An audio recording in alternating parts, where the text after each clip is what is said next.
오늘 그 말씀이 이제 복음을 영접하는 것. 그래서 요한복음 1장 12절의 말씀을 우리가 같이 읽었습니다. 우리의 정체성, 그리고 우리가 어떻게 예수 그리스도를 영접을 하게 됐는가는 그 부분을 함께 이 말씀과 함께 봐야겠습니다. 그래서 구원의 길을 우리가 계속 여러분들이 보고 계십니다. 그래서 뭐 순서로 치면 오늘이 딱 이 부분이겠죠. 영접 기도. 그리고 영접 기도와 그리고 이 부분으로 건너가는 그런 시점입니다. 그래서 먼저 여러분들이 알아야 될 것, 그리고 사실 여러분들뿐만 아니라 제가 어디서든 항상 강조를 하는 게 있는 게, 교회에서 이제 뭐 메시지를 듣는다든가 아니면은 여러 분들이 이제 하시는 그 말씀들 중에 내가 누구를 영접을 시킨다라는 그런 말이 있습니다. 근데 시킨다라는 말은 저는 틀렸다고 단언을 하고요. 왜냐하면 일단 영접은 사람의 설득으로 되는 영역이 아니거든요. 일단 거기에 누가 증인이냐라고 했을 때 일단 제가 증인이거든요. 저는 적어도 누군가의 설득에 의해서 영접하지는 않았어요. 그래서 좀 교만한 말일 수 있는데 나를 설득할 수 있는 사람도 없었어요. 아버지가 목사님이시고 어머니가 사모님이신데 1살 때부터 구원의 길 주구장창 들었거든요. 말씀 진짜 미치도록 들었거든요. 그냥 교회 갈 때도 그냥 평범하게 못 가고 옷에 뭐 프린트가 된 순간 너 그거 갈아입으라고 교회 가야 됐었거든요. 옛날에.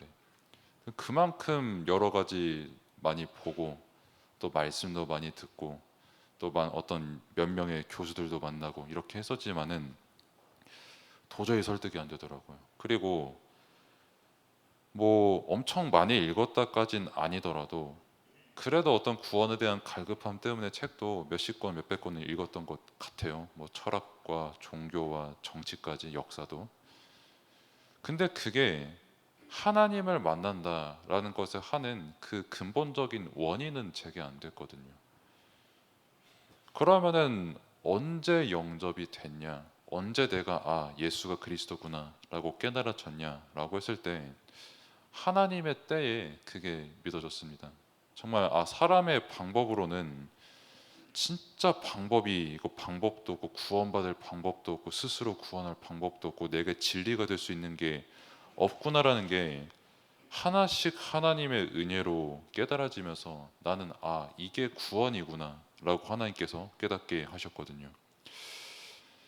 그래서 아무튼 여러분들이 가장 먼저 영접에 대해서 알아야 될 게 뭐냐면, 영접은 사람이 시키는 게 아닙니다.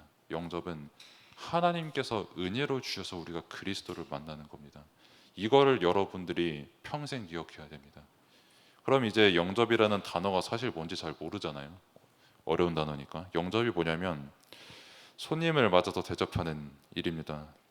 더 쉽게 말하면 이제 받아들인다라고 하고, 사회적으로 이제 영접이다라는 단어를 쓰는 거는 주로 이제 이런 경우에 쓰죠. 뭐 간략하게 말을 하면은 굉장히 잘생긴 연예인 분이 계실 때, 아니면 세계를 뒤흔드는 교수 2명이 만났을 때, 아니면 그 호날두 팬분들한테는 죄송하지만 메시 같은 분을 이제 만났을 때, 그리고 우리의 대통령께서 이제 다른 어떤 국가의 원수 분들을 만났을 때, 아니면 이제 게임을 너무나도 잘하는 페이커가 이제 한때 우상이 됐었죠. 그런 것처럼 이런 분들을 만날 때 받아들인다, 영접한다 이런 단어를 사회적으로 씁니다. 그러면 이제 여러분들이 영접을 한다라고 하는 부분에 있어서 일단 구원의 길을 딱 듣고 영접 기도를 따라하면은 영접이 됐다라고 생각을 할 수가 있거든요. 그래서 작년에도 저는 뭐 여러 분들을 만나니까 작년에도 저를 따로 불러가지고 이분 좀 영접 기도 좀 따라하게 해달라 해가지고 했어요. 하고 영접 기도를 이분이 하셨어요. 하시니까 이분 드디어 하나님 만났다, 너무 좋다, 목사님 감사해요, 그래 가세요, 이렇게 됐었거든요. 그래야 이제 영접이 되는 줄 알고. 그러니까 그분의 중심이 나쁜 게 아니죠. 다만 이제 오해하는 부분을 제가 알려드려야 되는 의무는 제게 있는 거죠. 이제 영접 기도가 유행을 한 거는 뭐 여러분들은 조금 생소할 수가 있고 사실 누구에게도 다 생소하겠지만은 그 빌리 그레임이라는 목사님이 계셨어요. 이제 그분으로부터 이 단어도 여러분들에게 조금 생소할 건데 부흥회가 있었어요. 지금으로 말하면 여러분들 덕평 가서 큰 집회하는 이런 게 있었거든요. 그런 집회 때 이제 막 기도를 따라하면 이제 그리스도를 받아들이게 되고 하는 그 문화가 시작이 됐어요. 그리고 우리나라에 더 구체적으로 영적 기도가 시작이 된 거는 CCC라는 단체가 있어요. 이제 여기서 영적 기도문을 만들고 이거 따라하면은 내가 그리스도를 받아들이게 되는 거다라고 어떤 틀을 만들어 놨어요. 그리고 실제 이 CCC의 영향을 받으신 분 중에 우리 류 목사님도 계시고 많은 분들이 뭐 우리 총회에 계신 많은 분들이 실제 영향을 받았습니다. 영적 기도가 나쁜 거냐? 아니요. 우리는 항상 영적 기도하고 따라하고 또 묵상해야 됩니다. 근데 영적 기도가 이 사람이 그리스도를 믿는 것에 대한 기준이다라고 내세우는 것은 문제가 있는 게 맞습니다. 믿음을 확인하는 어떤 하나의 방법이지 이게 절대적 진리는 아니거든요. 아까도 말씀드렸지만은 여러분들이 언제 예수님 믿냐? 저는 언제 예수님 믿었냐라고 했을 때 하나님께서 성령께서 깨닫게 하시는 은혜 그리고 진짜 말씀이 믿어지는 그 믿음이 있어야지 그때 비로소 영접이 되고 말씀이 믿어지고 누림이 되는 거거든요. 그러니까 뭐 예를 들어서 저랑 여러분이 만나서 뭐 저도 사실 그랬는데 왜 영접기도 안 따라해?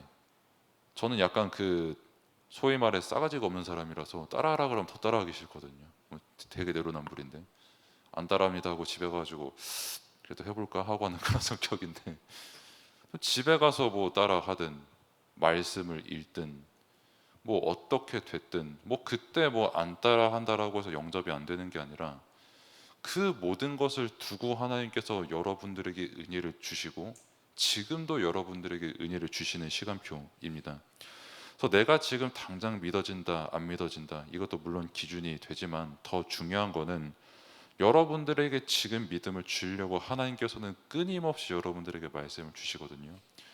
그러니까 여러분들이 다른 거는 몰라도 예배 자리에 절대 타협하면 안 되는 이유가 진짜 여러분들의 말씀을 집중할 수 있는 시간은 예배 시간입니다. 그리고 정말 기도가 무엇인지 발견할 수 있는 시간도 예배 시간이에요. 그래서 왜 저희가 계속해서 여러분들의 예배를 두고 기도하고 오라고 하냐라고 했을 때 우리도 귀찮아요, 솔직히. 솔직히 여러분들보다 교사님들이 훨씬 더 바빠요. 근데 그럼에도 바쁜데 좀 그래도 오라고 생색내야지 이게 아니라 이 복음이 아니면 절대 안 되고 이 말씀을 여러분들에게 더 들려주려고 여러분들에게 계속 말하는 겁니다. 그 중심도 여러분들이 꼭 아셔야 되고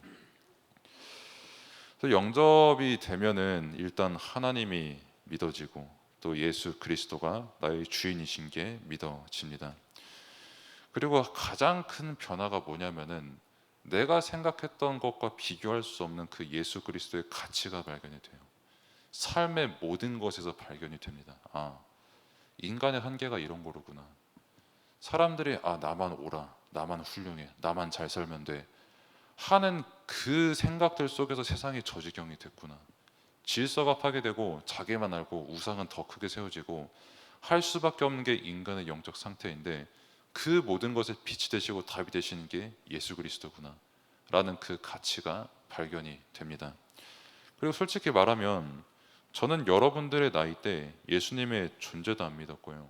예수님께서 날 위해 죽으셨다 또 전혀 안 믿었고요. 십자가의 부활도 안 믿었습니다. 여러분들 나이 때. 그러면은 복음을 안 들었냐? 여러분들보다 더 어린 지금 세준이 나이 때 저는 구약을 다 읽었거든요. 신약도 읽고 있었고. 그러면은 그게 이제 내가 뭘 안 해서 안 믿었냐, 말씀을 안 들어서 못 믿었냐 이게 아니라 안 믿어지는 거를 어떡합니까? 그리고 수없이 많은 책을 읽어도 20세가 한창 넘어서도 이게 은혜가 안 되고 안 믿어지는 거를 어떡하겠어요, 그거를. 숱한 교육을 받았는데 숨만 쉬어도 아버지가 목사님이시니까 깨울 때도 그리스도 하고 깨우고 재울 때도 그리스도 하고 재우고 안수하고 재우고 밥 먹을 때도 기도 안 하면은 밥 못 먹고 그런 생활 속에서 제가 기도 안 했겠습니까? 말씀 안 받겠습니까? 근데 안 믿어지는 거는 답이 없어요. 그리고 믿어지고 나서 진짜 제게 깨달아진 게 하나 있다면, 이건 진짜 은혜로 내가 그리스도를 고백하게 되는 거구나. 그럼 지금 여러분들의 시간표는 뭐냐면, 진짜 그리스도가 은혜가 뭔지를 발견하기 위한 그런 시간표입니다. 그리고 그것을 깨닫게 하시려고 하나님께서 여러분들에게 지금도 말씀을 주십니다. 그래서 여러분들이 이제 하나님의 자녀라는 신분을 가지고 있거든요. 복음을 가지고 있고. 그래서 신분은 뭐 간단하게 말하면 여러분들의 학생 신분입니다. 그러니까 신분이란 건 다른 게 아니라 여러분들이 어떤 지위에 있는 것을 뜻합니다. 그리고 오늘 우리가 읽은 말씀에서는 하나님의 자녀가 되었다라는 그 말씀을 우리가 읽었거든요. 그 말은 하나님께서 우리를 자녀로 삼으시고 우리의 모든 것을 책임져 주시고 또 우리를 백성 삼으시고 지금도 우리의 주인이 되신다는 그 분명한 사실을 우리가 말씀을 통해 확인을 했습니다. 그래서 그 하나님 자녀로 우리가 부름을 받았는데, 여러분들이 결론적으로 좀 확인을 해야 될 것은, 일단 여러분들이 영접을 한 게 맞는지 생각을 해보시는 은혜가 있기를 바라고요. 또 두 번째로는 내가 진짜 구원 받은 게 맞는지 생각해보는 은혜가 있기를 또 생각해 보기를 바랍니다. 그리고 만약에 내가 헷갈린다라고 하면은 그게 정상이에요. 왜냐하면 일단 불신자는 미안하지만 아예 고민조차 안 하고요. 그리고 두 번째로는 여러분들의 시간표가 딱 중학생과 고등학생 때가 정체성이 좀 흔들릴 수 있는 시간표예요. 비교도 많이 되죠. 당장 눈앞에 보이는 게 더 잘생긴 친구, 더 예쁜 친구, 더 돈 많은 집안, 그리고 성적, 이런 게 당장 눈앞에 보이죠. 친구가 보이고. 또 저도 이렇게 말씀을 증거하지만 수없이 많은 선생님들의 가르침도 지금 여러분들이 듣고 있거든요. 그러니까 정체성도 쉽게 잡히지 않고, 그리고 이제 생각보다 여러분들 나이 때 나는 영접을 했으니 하나님의 자녀가 맞아 라고 하는 흔들리지 않는 확신 가지고 살아가는 경우가 생각보다 드뭅니다. 그리고 더 나아가서 여러분들의 나이 때에 흔들리지 않는 확신을 가졌지만 지금 제 나이가 돼서 다시 흔들리는 경우도 있어요. 그래서 저는 아까도 증거했고 지금도 또 말합니다마는, 복음은 은혜로 깨닫는 겁니다. 어떤 사람의 말을 듣든 말씀을 듣든 여러분들이 기도를 배우든 그 모든 것을 사용을 하셔서 하나님께서 여러분들에게 은혜를 주신 거예요. 진짜 예수가 답이구나. 정말 그리스도가 답이구나. 그래서 저는 여러분들이 뭐 휴일 때 놀든 어디를 가든 당연히 여러분들이 예배 자리에 분명히 와야 되지만, 피치 못할 사정으로 지금 온라인 환경 속에 있어도 저는 여러분들이 복음을 깨닫는 은혜 속에 있기를 저는 지금도 기도합니다. 항상 기도하고요. 제 상식과 제 생각을 뛰어넘는 은혜가 지금 여러분들에게 저는 분명히 있다고 저는 믿거든요. 그래서 늘 한편으로 왜 교회 안 올까, 왜 예배를 못 드릴까 하는 불안감도 솔직히 있습니다. 예배 자리에 더 있어야 되는데 라는 불안감도 있어요. 근데 한편으로는 하지만 이 렘넌트의 주인도 하나님이고 가정의 주인도 하나님이시기에 나는 그 시간표를 바라본다는 소망이 저는 더 큽니다. 그래서 여러분들에게 지금 문제가 있어도 속는 게 아니라 말씀을 통해 답이 발견되고, 내가 정말 예수 그리스도를 고백을 하게 됐다, 누구의 말도 누구의 힘도 아닌 오직 하나님의 은혜로 되었다라는 그 고백을 하는 렘넌트가 되는 시간표 되기를 저는 소망하면서 또 여러분들을 축복합니다. 기도하겠습니다. 하나님 감사합니다. 우리가 정말 예수를 그리스도라고 고백을 하게 된 것, 그리고 우리를 하나님의 자녀다라는 정체성을 확인하게 된 것, 이 모든 것이 하나님의 은혜요, 하나님의 섭리 가운데 이루어진 일임을 우리는 분명히 믿습니다. 그렇기 때문에 우리가 더 이상 영접을 누구에게 시킨다라는 말을 하는 것이 아니라 항상 하나님의 은혜를 소망하면서 가장 먼저 내게 임한 그 복음의 은혜를 늘 기억하게 하시고, 어디서든 그리스도의 은혜와 평안을 충만히 누리며 그리스도의 빛을 비추고 현장을 살리는 모든 교사의 시간표, 또 렘넌트의 시간표, 부모의 시간표가 될 수 있도록 하나님께서 모든 것을 지키시고 인도하여 주옵소서. 예수 그리스도의 이름으로 기도드립니다. 아멘. 이제는 우리 구주 예수 그리스도의 은혜와 하나님의 무한하신 사랑하심과 성령님의 내주인도 역사 충만하심이 예배 자리에 함께한 모든 교사들, 또 렘넌트들, 또 그 현장 위에 이제로부터 영원까지 항상 함께 있을지어다. 아멘.